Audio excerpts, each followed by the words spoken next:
মানসিকতা গঢ়ি তুলিব লাগে এই মানসিকতা গঢ়ি তুলিবলৈ কিছু সময় লাগিব মই দায়িত্ব লৈ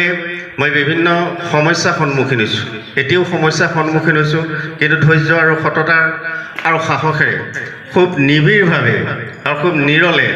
এটা এটাকে সমস্যাবোৰ সমাধান কৰিব পাৰি নেকি তাৰ কাৰ্যত মই ব্ৰতী হৈ আছোঁ আপোনালোকে জানে যে জিলা সাহিত্য সভা বুলি ক'লে এটা আটক ধুনীয়া অফিচ থাকিব লাগে এখন শক্তিশালী জিলা সমিতি থাকিব লাগে আৰু শাখাবিলাক সবল হৈ থাকিব লাগে আমাৰ ক'ৰবাত নিশ্চয় ত্ৰুটি বিচ্যুতি ঘটিছে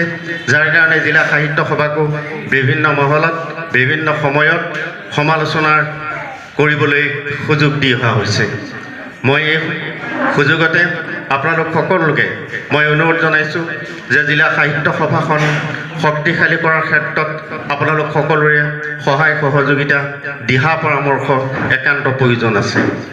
শাখাবিলাক শক্তিশালী হ'লেহে জিলা শক্তিশালী হ'ব আৰু জিলা শক্তিশালী হ'লেহে অসম সাহিত্য সভাৰ শক্তিশালী হ'ব এই বহল মানসিকতাৰে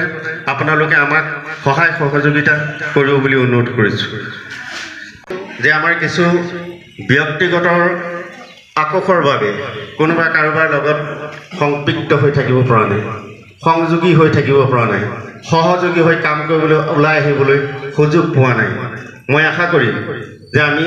সেই মনোভাৱৰ পৰা ওলাই আহিব লাগিব সাহিত্য সভাক সবল কৰাৰ মানসিকতা আমাৰ প্ৰত্যেকৰে আছে আৰু সেই মানসিকতা যদি আমি আগবাঢ়ি আহোঁ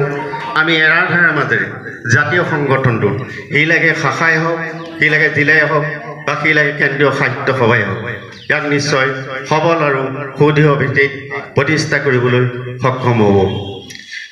গোলাঘাট পশ্চিম গোলাঘাট শাখা সাহিত্য সভা অসমৰ সাহিত্য সভাৰ শাখাসমূহৰ ভিতৰত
रिपोर्टर लाइव।